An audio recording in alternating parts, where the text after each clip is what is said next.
frankly, surprisingly worthless utilities we've had in the game. As a mesmer, I'm just going to bring up Echo, which is the first one I'll think of, which is like channel for 4 seconds to reflect enemy projectiles, and then I can shoot it back at them or something like that. It's there's so many things that we should balance, which are the worthless abilities in the game that absolutely do nothing and don't even exist, like a spectral wall for the necromancer and such. Yeah. Yeah, I That's definitely agree with him. To kind of touch on Time Warp, I think Time Warp should be more along the lines of what exactly Java was saying.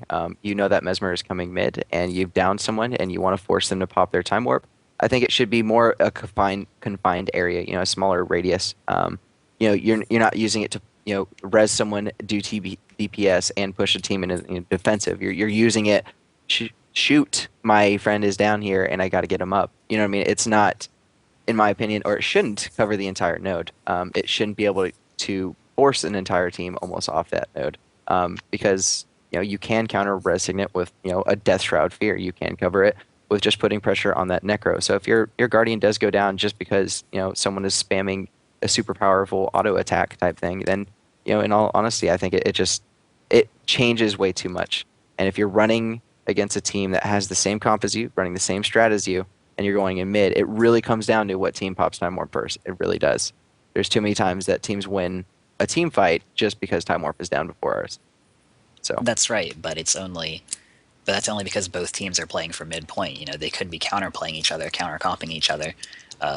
They don't have to just be playing for 5v5, except for Faux Fire. But we know the problems there. yes, But I don't think Time Warp's too big. I don't think it's too long. I think if a team's got themselves in the position where the enemy team pressing Time Warp right then is going to cause an immediate wipe for them, then they're not a good team. They're not playing well, and that doesn't mean Time Warp's overpowered. They should be expecting the Time Warp. They should be forcing the enemy to use it when they want them to, as opposed to when the enemy wants them to. It's just, they need to play better. right. On the subject of quickness, I know Vane wanted to talk about this a little bit. I believe you mentioned you want to see the same negative effect as Frenzy applied to everything else. I personally want to see some type of negative effect for haste. When a warrior pops Frenzy, he knows that if he goes in and pops it, he also is going to receive that negative effect. And he does have say Endure Pain to counter that if he's going into a big group. But most of these warriors that are playing don't do that. They position themselves to come in, especially when say Java was on his warrior. We all had to look over our shoulders because he would come in and give us if we weren't paying attention. And warriors are extremely weak right now in mid fights. They get kited, they can't take too much Condi damage, and I know it enforces team play. But I really think that these other classes that are utilizing haste should receive some negative effects from that.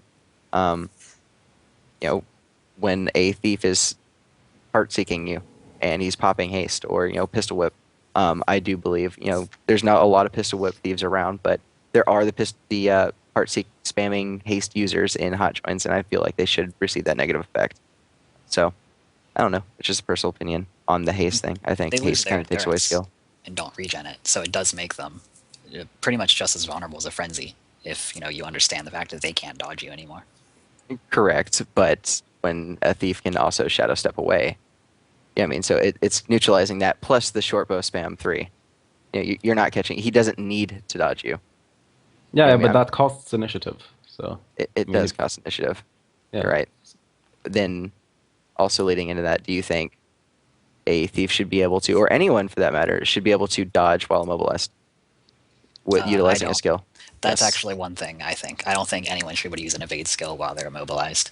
If you can't dodge when you're immobilized, you shouldn't be able to use an evade skill. Yeah. Yeah, that's fair enough. Considering it's like a movement skill, like especially the short bow. Yeah. Right, like the poison sting on Ranger Sword, the jump back on Ranger Short Bow, the evade shot on Thief Short Bow. I just don't understand why you can use them while you're immobile. Yeah. And what about the Ranger? The Ranger one you can't heal during the duration, right? Right. I don't really see that one getting used too often anymore, but You also don't see Rangers getting used too often. It's probably part They're of it. popping up more and more in Europe nowadays. we'll probably see him in about 2 months then, right? Oh wow. Oh. Well, Just kidding. the forum drama. Well, Man. EU greater than NA. Just a Heard it joke, here guys. first. Calm down. I'm just gonna go ahead and step out of this conversation. Anyways, where were we going? Oh yeah, so we kind of touched on the bunkers, the mesmers. We didn't really talk about the in-save classes or sustain. Do you guys think that, like, I mean, is Condi still viable, like a full Condi team or like a heavy Condi team still viable? I think Condi is countered easier than Power is countered. I think you could still run it if you play it efficiently, but it is easier countered, or more easily countered than a full Power comp, in my opinion. A full Condi team can be a very good counter if you know what your enemy is going to be playing.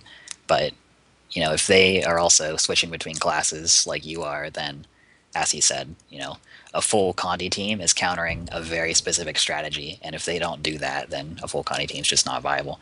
But it is still really strong. It's pretty good to have some Condi on your team. You don't want to be all power. All right. As for Curse, we're just playing with both, and I think that's how it's supposed to be. That I mean, you can't go full power and expect to do well. At the moment, you kind of can. Like people who are running Necromancer are running them mostly as either some sort of power or hybrid builds. But I mean, even then, you're relying quite a bit on condition damage, and Condi seems fine as it is. It's supporting damage, and like previously mentioned, the warriors do quite poorly versus it. And if comps just completely dropped condition damage, then the warriors, for an example, would start shining versus them. It's just, yeah, I can't possibly imagine a full condition team. I'd assume that'd be very easy to counter, but the same applies for more or less a full power team for me. All right, we're gonna move on to the next topic here. This might cause some tears.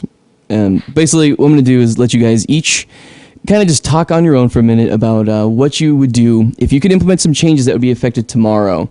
That would change the game. And you can, honestly, you guys can talk about whatever you want. You can do balance, you can do features, you can do anything you want, really. So it's up to you. And again, this is the opinions of the players. This is not representative of anyone really but themselves. So please keep the tears to a minimum. And we'll just start with Java. Oh, okay.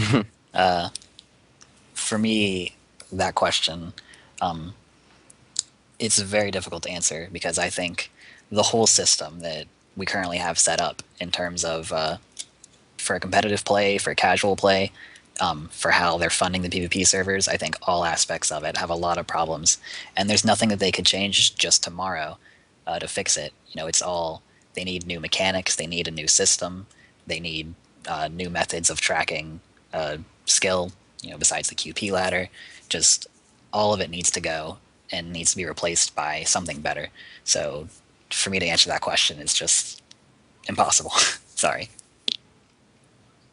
Are you done, Java? Yeah. I got it. Okay. I wasn't sure if you were about to talk something else. There's a few. I do believe that every character or every player should have access to the PTR for Guild Wars 2. I feel like certain teams, certain individuals get a higher advantage because they do have access to these forums and or even just the PTR itself, and it puts other teams in a certain situation where they don't have that upper hand. WoW did capitalize on that. They gave everyone access to the PTR, and I think this game should too. And I think just from that Mesmer buff alone that we were talking about earlier, if everyone had access to that PTR and there was more people in it, you wouldn't have seen that buff come out in the first place. You would see more people saying, "What are you doing right now?" I also think fixing more game-breaking bugs quicker. This is old school and this has already been fixed, but why was the block bug out for so long? Why was this shatter issue being exploited for as long as it was? I mean, if it can be band-aided as it was so quickly, then why is it there's such a big issue with it? I think ArenaNet should probably show a little bit more or be a little bit more vocal about the progression they are currently on, I guess, whatever projects they're currently running on, and be more vocal with the community. I think they do a great job with it as is, but I think a lot of players also want to know what is coming and what is in store for them, not just from the last state of the game they heard, hey, this, and this is coming out. Well, what about it now? Where are we at and where do we stand? And I also think adding more skill shots all around the board. And like the best example I can give to that is adding like a burning speed mechanic to Heartseeker. I think more classes should have the option to be able to feel like or know that their class takes a higher amount of skill to actually be able to, I guess, do better with it. You know, not just anyone can spam one button and it closes a gap and does a bunch of damage. I feel like that would also raise the skill cap of the game. You know, NGs have a lot of skill shots. You know, usually comes down to, you know, if that NG is not getting their skill shots off, then, you know, that poor guy's going to lose. And I think that other players should have the opportunity to see their class go up to kind of like the next level, to, you know, to raise their, I guess, skill cap for their certain class. So no one can just say every class is so easy to play. You know what I mean? That's all I really got on that. Oh, I lied. One last thing. I'm sorry. I really think they should lock character swapping within tourneys. Adding some type of, you know, inspect enemy team type thing. You know, I just think, you know, along with what we were talking about again earlier is countercomping. I think, you know, Jumper made an awesome point earlier when we were talking yesterday, and Jumper said that what if they did something like you can't see what that team is running until the game starts? You know what I mean? You know, the game starts, then you can see that certain class, but it prevents you from actually, you know, countering it itself. So that's it for me. All right, how about Helseth? I really for a long time, I've had this one dream, and I still do. A proper solo queue. Like, that's all that I think a game needs to actually have some competition going in it.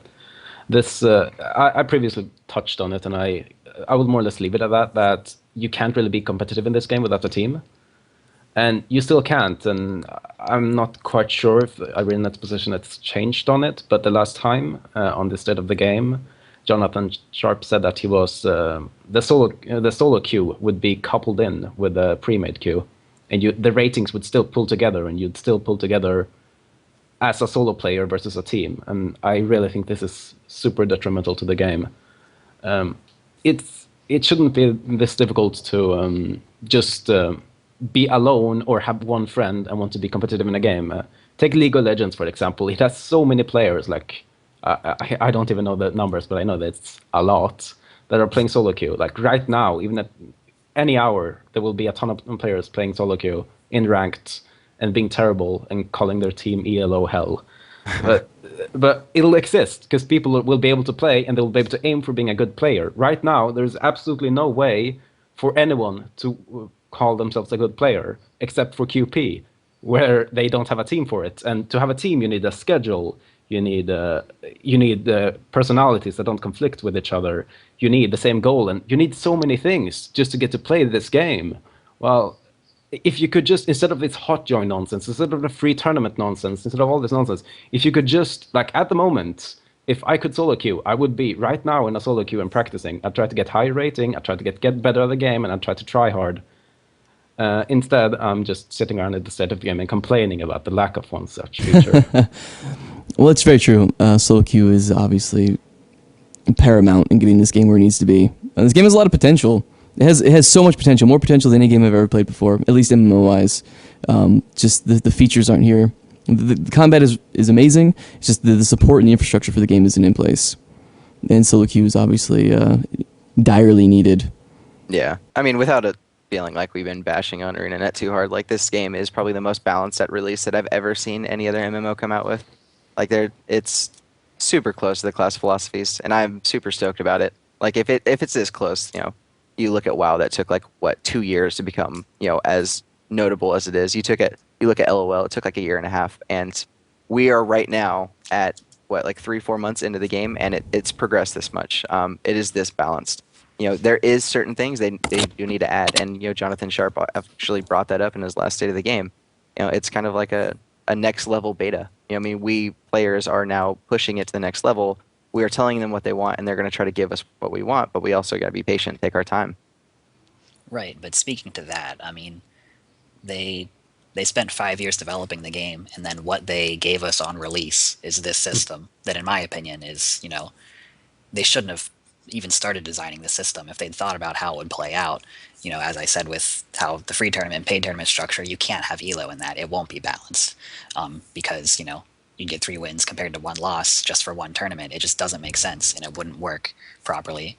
And the fact that it took them 5 years to get this out to us, it makes me wonder, how long is it going to take them to actually get out the things that we think that should be there? And I'm sure that they know they need a solo queue. Like, I'm sure that's obvious, to anyone that's making a game, that they'd want to have a solo queue in it, because there's clearly a lot more single casual players than full teams that are going to their game, no matter what game it is. But it's it's hard to tell at what point it's just too complicated to do, and at what point it becomes they're not dedicating enough resources to it because they're not as serious about it becoming an esport as they say they are. Well, I mean, if you were to compare that with the dodge roll mechanic, what other MMO RPG has included a dodge roll mechanic? They are becoming an extremely unique and different MMO. I mean, I think this combat system is super fluent. It's the most fun I've ever had out of any other MMORPG. And I think a lot of people would agree on that aspect. It is just so amazing. It's so fun. It's so fluent. It's fresh. But, with this tournament system, I do agree with you. It's extremely stale. Just it didn't work out. Maybe they just wanted to be unique. But, with a bunch of people not necessarily complaining about it, but telling them it's not going to work, they'll probably come out with some type of change. And that's where I'm talking about the patience probably needs to come into play. A lot of these guys aren't going to come back until, hey, ladders come out or anything like that. And that makes sense. Don't waste your time if you feel like you're wasting your time. But in all honesty, patience is what's it really going to come down to. Some people will stick around, some people won't. Right, but they're not being transparent enough as to how long they think it's going to take them. And frankly, we're in the 5th month of the game currently, and they still haven't done this sort of thing that people have wanted since release. So as I said, that it seems to me that they could have released at least one of the things that we wanted by this point, but instead we don't have any of them. So it just really seems to me like they aren't dedicating the resources to the PvP side that they should be. Yeah. I remember, though, when we were all crying and complaining that we didn't have paid tournaments out. Come out with paids. Come out with paids. Well, Paids is the same system as Freeze. They really didn't have to do work for that. I do think we all kind of thought that there was going to be some sort of system in place when they implemented Paids. Unfortunately, there isn't. For Elo, you mean? But right, it's just Elo can't work with that sort of system. Yeah. But it's what they gave us. And it doesn't make sense to me that they wanted to develop the game to be an esports sort of game, but they didn't give us scrimmages on release. No other sort of company can run a tournament.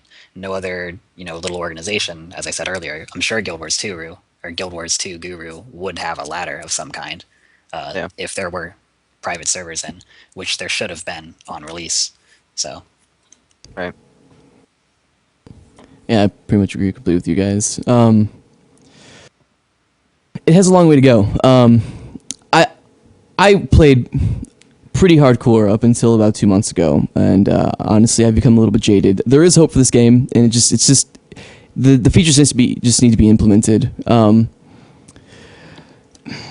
thing I try to keep in mind though is look at League of Legends. I know it's a terrible thing to draw an example from, but the Dominion map, which I think is terrible, it's useless except for doing Arab before they did the new ARAM map. Anyways, that map took 9 months of heavy development to be implemented.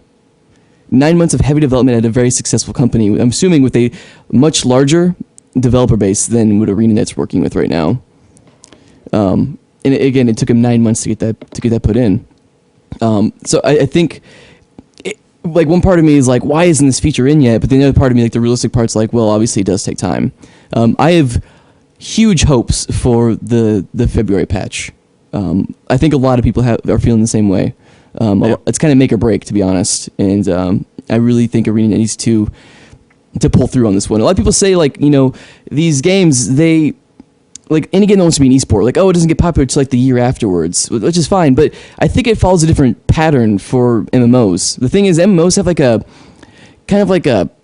new car smell for the first 6 months to a year. After a year, if the game hasn't gone anywhere significantly, it's gonna fall off. Look at really Star Wars. Star Wars, exactly. I Oh, played Star Wars God. for like a month, and I was like, I'm out. I played Warhammer, I'm out. I played Rift, I'm out. I've played a ton of MMOs that seem really great at first, but then once you realize that the development isn't going anywhere, you're kind of like, I'm kind of just spinning my wheels, wasting my time, so you inevitably quit them. Guild Wars 2 is a little bit different because there's no subscription fee, but I'm kind of the person that when I delete a game from my computer, I kind of forget about it. My Steam list is full of crap that I haven't played in ages, mostly just because I've forgotten about it. And I don't want this game to be forgotten, so I think it's really critical that Arena gets these features implemented, at least to an acceptable form on February. Again, it's really make or break. Yeah. Right, and they should be transparent about what they plan on releasing at that point. That they really don't tell the community very much about what they have planned. And as you said, we're in the 5th month at this point, and they still haven't really told us a realistic time frame on what's coming and when it's coming and how hard they're actually working on it. Yeah. All right. With that said, I'm going to take a moment and talk about my crazy fix for the game. Nice. I'm going to have probably a mixed reaction to this because it's a little weird. So I think the core problem with this game, for PvP anyways, is the lack of monetization. I don't think the Mists model provides a solid source of revenue for ArenaNet, and I think revamping the system could entice ArenaNet to dedicate a little bit more resources to its development. I look at it this way. The common complaint with the PvP is lack of support, lack of infrastructure, obviously no rankings, no ratings, no solo queue and whatnot. But we all agree the gameplay is really amazing. As a result of this, there's no reason for people to keep playing. I've quit. I'm on hiatus, I'll say. PZ is on hiatus. Tons of teams that were playing when I played originally, Team Paradigm NA when I was on, we all on hiatus now. We've all quit the game. And the game itself is hemorrhaging players. So, what's a good way to get people back in? Again, we need casuals. We need people that want to go hardcore. So, my idea is make the Mist a free-to-play client. Make it kind of like League of Legends, I guess. And again, this is only for the Mist. So, if you bought the game, you're already going to be better off than anyone who's doing free-to-play. Maybe do 2 professions or 1 profession on a weekly basis that rotates in and out that you can play. If you want to play that profession full-time, you need to purchase that profession for a nominal fee, say $5. And then if you want more classes, you have to purchase those classes, or the professions rather, you have to purchase those as well. And if you want to add more, you need to also purchase the character slots.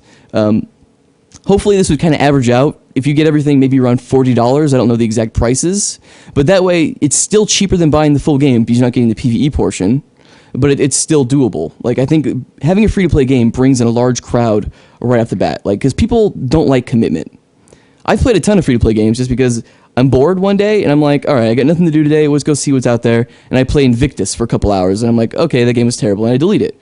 But still, I was actually drawn into the game because it was free, and I played it for a little while. It's just not having to pay money draws people inherently.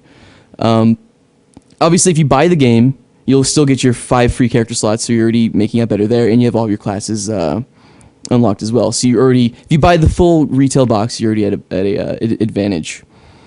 Just my 2 cents. Obviously, it'd take a lot of development and engineering to implement something like that, but I really think they need to do something to inject the community with more players.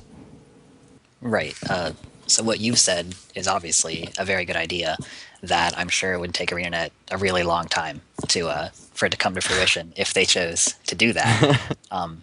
Which again brings us back to the point of, it really seems to me like they don't have the amount of developers working on the PvP side of the game that they should if they are serious about it being an esport. And I think with what Jonathan Sharp had said in the last one, that they obviously are, planning to invest money in a sort of, tournaments along the line. I think it would serve them a lot better if they'd perhaps reduce the prize pool that they had been planned on spending and hire some more developers to get these sort of get the content out faster to try and actually revitalize the game before, as you've said, a year into a game, if there's still nothing, no one will be playing. So. Yeah, this all factors into the monetization. We mentioned earlier, implementing skins. They need to make PvP profitable. If they make it profitable, if they see that this is a great source of income or revenue, they're going to want to invest more into it to make it better. This is all about making money, unfortunately, and they need to find a way to make it worth their while. Right now, buying tournament tickets, no one's doing that. Like, there's just no reason to. And if you have to buy tournament tickets because you legitimately can't earn them from freeze, or you don't want to spend that time, you're going to lose them regardless. Especially if you're a brand new team. The top teams, they're not needing to buy tickets, and if they are, they're buying them with gems that they earned from placing first or whatever place. So like, it's not really any new money being implemented into the game. It's just recycling money that was given to you, and you're sending it back into them. It doesn't really go anywhere. Right, and the gems that you're getting, as you said, are only being spent on more tickets, and it barely meets the cost. Even if you come in first and second place every time, you so barely go up in the amount of gems you have. So you're not really playing to get gems. You're playing to get enough gems to keep playing. So you're not actually playing for anything at all. It's just a flawed system. Yeah, I agree. I really can't think of anything besides skins that they could implement. I mean, obviously, when they put in the private servers, I think we'll see a little bit of that, but I don't think there's going to be as much purchasing of that off the bat as you would think. Remember, Yuri was pretty stoked for titles. He wanted titles and nothing else. Titles. It seems so small, but Right. he wanted it, and if he's going to work for that, that's what he wants to work towards, then I'm assuming other people would. I would love to have a new title other than what I'm getting for my rank. Jumper's rocking Marauder right now. I'm rocking Ransacker. Champion Magus is out of the way. There's just really nothing to work for. So they could include skins, they can include titles and all that stuff like that. But I think it's got to be something on a bigger scale. Like there's got to be more things to work towards. Like, hey, I want this real bad. I can go get it.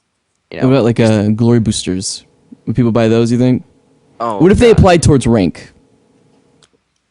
But still, what does that matter? You're going to be Yeah, rank it- 80 eventually, so getting Right. there faster doesn't help you. Right, but And- there's also a lot of things like that. Like you could say the same for experience. Like people buy the experience boosters all the time, but you're going to get there eventually. Why rush it? Well, do they? Do they? I don't know. There's people out there with that are willing to spend money on these games that I'm not willing to do. to be honest, man, like if you are anywhere in the mid of rank 40s, you have so much glory, and it doesn't matter if you hit 50 and you go get all that gear that you want, that Flame Legion stuff, and you're not getting anything else after that. You go to 60, you have so much glory. What is the point of having that much glory if we have nothing to spend it on, nothing to aim towards? You know what I mean? Like, I'm not saying go throw mounts in the way, but like if you saved 1,000,000 glory to get something super cool that would mean something, you could show off because, hey, look, I farmed for this, I did this. That's what people want to see. We also need to keep in mind, like, for those glory boosters I mentioned, like, if they apply towards rank, like, you're thinking in terms of, like, the top 5%. You're thinking the grind through, like, the 50s and the 60s. Like, I think a lot of people that are coming in brand new, like, it's kind of embarrassing to be rank 1, And especially now that it's shown at the end of every match, I could see people wanting to power level through those really low levels. I don't know, it's just one option. I just came off the top of my head saying the glory booster thing, but there's got to be other things out there that we haven't thought of that they can implement and make it profitable. Definitely. Be intuitive, ArenaNet. Implementations aside, I think something that also made a lot of people just give up more or less is the lack of transparency. Like, I mean, soon it's a word I've read far too often. I'm not quite sure what it means anymore. Never. As you guys were saying about the glory, as Vane was referencing, actually, the fact that he's now like rank 50 and he's sitting on 1,000,000 glory, and it just shows, again, it speaks to the fact that they didn't put enough resources into thinking about how the PvP system was going to play out before they released it. They obviously hadn't thought about the fact that there's really nothing to spend your glory on, and they hadn't worked out the numbers on how much glory you're going to have at a certain point where you only need to buy like 50 chests to get every single piece in that tier, compared to the fact that you need 1,000,000 glory to get there. It's just not well thought out. Agree. I think everyone agrees with that. So we're kind of running long on time here. There's a couple things I just wanted to shout out real quick here. As much as I don't really know how to pronounce his name. Satar Coney, is that how you say it, Vane? Yes. that's Coney, how you say it. Satar Coney. I only met him yesterday, and I've had a little rough patch with him, but I would like to give him a little shout out here. If you're looking for a team, Satar does go on the Guild War 2 forums in the structured PvP area. He does make posts occasionally looking to throw together teams. It's Am I Mad, right? AIM? Is that who does it? Yes. Okay. Yeah. So he's looking. He puts together teams. He's made, I think, what, like 5 or 6 now. It's some number. Yeah. Anyways, so if you're looking for a team and you're wanting to get into the paid scene, I would look for his posts.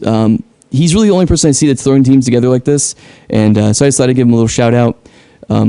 Also, Blue, he's from Team Replica. He's looking to cast some games. We used to have a lot of people that did the match casting. There was Guild Source, there was HD Guild Wars 2, and there was some really exciting footage that you would do from like beta. I mean, everyone remembers the infamous Super Squad Team Paradigm match on Faux Fire. That was a really good one back when Urho played for Super Squad, so this is kind of old. Anyways, he's looking for footage, and he's having a hard time finding it. You can find his post requesting the footage at, it's actually on Reddit. It's on the Guild Wars 2 esports Reddit, so that's reddit.com/r/GW2esports. I think like the content creation, obviously, right now, I understand that there's not really much, there's not really a big audience for it. HD Guild Wars 2 put a video out like 2 months ago, and they got like 1,000 views. And it's unfortunate, because there's no, you're not really benefiting from it at all. But I really think it is going to be crucial, especially if the game takes off. So I'd like to see some people support him with sending in their some of their paid tournament footage. Other than that, do you guys have any closing thoughts before we wrap this up? Yeah, I'd like to say that the criticisms that I have, come out of a place of love. I really do like the game. The only reason I'm not playing it currently is because my team members have quit. So, it's not my choice per se that we aren't playing right now. I really like the game. I really like the combat in the game. I'm sure everyone that still plays it, loves the combat, and that's why they play it. Yeah. That I have high hopes for the game still. I think it can go far, and I hope that the devs choose to take it in the direction that I think they would need to for it to go far. Java is a blunt man. Very straightforward. Tell you Yeah, how man, it that's how we is. like it. That's how we like it. Don't beat around the bush. You got anything, Vane? No, I did want to give out a shout out to Gas Mask. He does want to have some support for a stream. We don't get a lot of viewers on Twitch, just like Helseth was saying. If you guys could support him at any cost, just go in there and watch him stream. Super entertaining streamer. He's super funny. He's very entertaining. Best NA, Yes. right? Best streamer Best NA? Yeah, exactly. Gas Mask for the win. That's his Twitch TV. So if you guys can go support him at any time, that'd be awesome. That's all I got. How about you, Helseth? I guess an obligatory shout out to Curse, considering that I more or less should do that. And I'd like to also do it to our Necromancer in my team, Tokyo Mirai on YouTube. He more or less makes a ton of terrible Guild Wars 2 videos that you can suffer through if you're interested in. Nice. Aside from that, I guess not. All right. That brings me to one last point. I'm so sorry, but there is a guy. If you play on Manville Rock for North America, you guys have probably seen some of his montages coming out. He is doing a lot of stuff, and he's working on these montages for just random players asking for random clips, and he's doing a pretty good job. His name is Neglect. He posts them all over forums, and he just kind of is out there for his community, so I was going to give out a shout out to him as well. He is on YouTube, and if anyone wants to know link to his YouTube, I will try to get it after. I don't currently know it off the top of my head. That's it. I'm done officially. All right, so I've got one little one here. It's mostly actually for the viewers here. So, like, just a short backstory on me. Like, I was trying to play the game competitively originally. I played for Team Paradigm NA with, at one time we had Z, we had Fanaram, we had Spo, Whiff, but we've all essentially gone our own way. We've kind of called it quits. So I'm still really looking forward to this game, reaching its full potential. And the reason I'm doing the show, like, I don't make money from this. I don't get any sweet perks from this. The reason I'm doing this is because I want this game to go far. And I think this show is probably our best bet right now for like a good developer with a developer interaction between top players, essentially. And so we're going to try to come on each month, each episode, and have some good discussions. As you guys know, next month we will have another Arena developer on, kind of like a prelude to the February patch. I know we can't satisfy everyone. I know everyone's always going to have comments, feedback, complaints, whatever. I always read it. So feel free to send it my way. I will check it out. But hopefully we're doing good enough for you guys. Again, we were doing this for the competitive side of the game. Hopefully we can get it to take off. Could I say one final thing? Sure, go for it. Vane, there are people in the chat asking for a show match between Cuss and Cute. And I know I'm spamming you in private chat as well. Yeah, I actually can't see the chat, but I will love to do that. Yeah, me and Helseth were actually talking about on the forums about EU kind of versus NA, but not in an aggressive type way, more in a type of work. I want to We will crush you. do that. Yeah. Yeah, 2 months ahead. So definitely, Yeah. we'll try to get those streamed. If Danto could stream on the EU side, there's no way that I could. I get kind of a ping issue, and I know you guys probably will too. So that's why I think we should both play on both sides of the spectrum, EU, NA. I'm scared for you, man. Fun. That EU meta, I've read it's pretty advanced. Like some Yeah, so I space don't have a age choice but to win now, considering that the EU. Yeah. space age Thrown out technology. We got space age technology over on the EU side. Before we do turn it off, I want to, say thanks to Grouch essentially for, organizing something like this. I don't think there's enough, community things going on, sort of like this. And I know you had to do a lot of work to make this happen. And again, you're not getting paid for it. And there were a few hitches to it even happening. Just very shortly before it happened, it was still Zeph. pulled through. So, thanks for all the work that you're doing for no pay. Great. Well, no problem, guys. Anyways, so again, my name was Grouch. We had Java from PZ representing North America, the best North America, best meta. We had Vane from QT from NA. We also had Helseth from EU. And yeah, that's our show, guys. Thanks for watching. Have a good one. Good gaming.